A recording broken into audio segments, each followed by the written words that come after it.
موت نافرمانی کی حالت میں کہیں نہ آ جائے تمہیں. وہ کوئی ضمانت تمہارے پاس نہیں ہے کہ تم کسی گناہ کا ارتکاب کر بھی چکو گے, پھر تمہیں توبہ کا وقت بھی مل جائے گا, پھر موت آئے گی, اس سے پہلے موت نہیں آ سکتی. کیا معلوم عین اس گناہ کے ارتکاب کے دوران موت آ جائے. وہ موت کیسی ہوگی؟ شاید آپ کے علم میں ہو, لکھنؤ کے ایک بہت بڑے شاعر تھے اور ان کی موت بہت ہی مکروہ حالات میں واقع ہوئی. رات کو 2-3 بجے, جس کو آپ انگریزی میں کہتے ہیں in the small hours of the morning, شراب خانے سے نکلے, نشے میں دھت, چکر آیا, گرے, اور ساتھ ہی بدرو جا رہی تھی گندی نالی, اس میں گر گئے, وہاں سے لاش برآمد. کیسی موت ہے یہ؟ نافرمانی کی حالت میں موت آئی ہے, شراب کے نشے کی حالت میں موت آئی ہے. اور کیا یہ ممکن نہیں ہے کہ کوئی شخص بدکاری کا ارتکاب کر رہا اور عین اسی فعل کے دوران موت آ جائے؟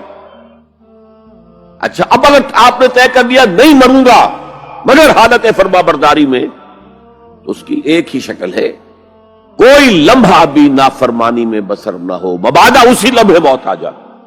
ہر لمحے کا پہرا دیجئے, ہر ساتھ کی پوری حفاظت کیجئے,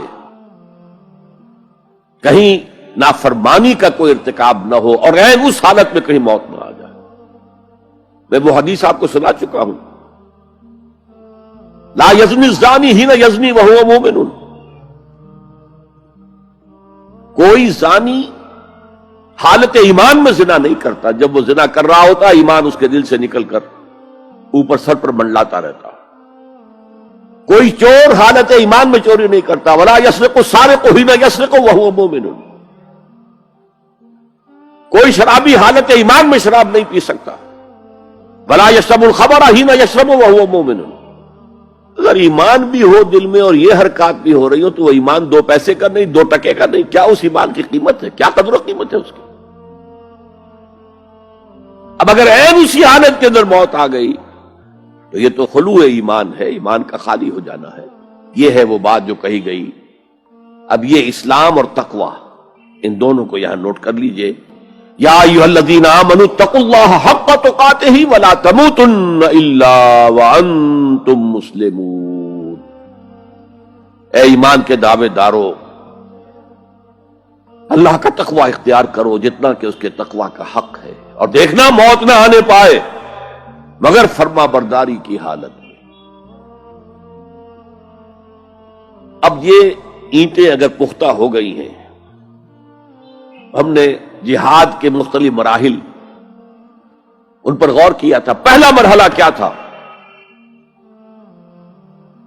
نفس امارہ کے خلاف جہاد, شیطان اور اس کی ذریت سلبی و مانوی کے خلاف جہاد, بگڑے ہوئے معاشرے کے جو پریشرز ہیں ان کے خلاف جہاد.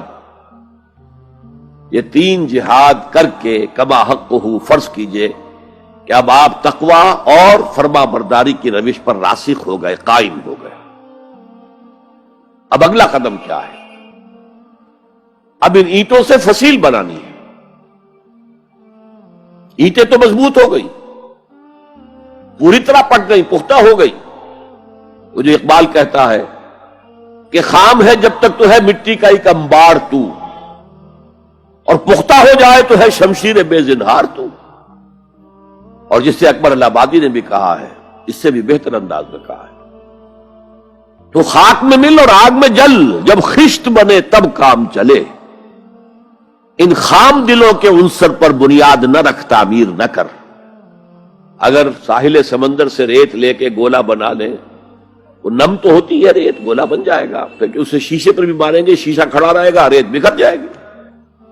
اسی گولے کو ذرا بھٹی میں ڈال کے پکا لو, روڑا بنا لو,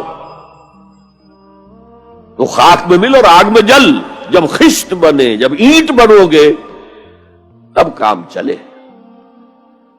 اب اگر اسے مارو گے تو کوئی نتیجہ تو برآمد ہوگا کہ نہیں. تو یہ پختہ افراد کی شخصیت کو پختہ کرنا. جو حیت اجتماعی اس کو نظر انداز کرتی ہے، جیسا کہ میں نے عرض کیا تھا، پہلی منزل تعمیر نہیں کی، دوسری کے اوپر چڑھا ہو گئے، دوسری ہے نہیں، تیسری جو ہے وہ ہوا کے اندر اس کی تعمیر ہو رہی ہے۔ ہماری بہت سی ناکامیوں کا اصل سبب یہ ہے۔ حضور نے پہلے افراد کو تیار کیا ہے، افراد کے ہاتھوں میں ہے اقوام کی تقدیر، ہر فرد ہے ملت کے مقدر کا ستارہ، اور ہر حیت اجتماعی یا کوئی تنظیم ہو، کوئی جماعت ہو جو اسلام کی سربلندی کے لیے کام کرنا چاہیے، اسے سب سے پہلے پختہ کردار والے افراد تیار کرنے ہوں گے۔ یا رب فاجمعنی بكل الصحب والأحباب واكتب لنا أن ندخل الجنات بالريان۔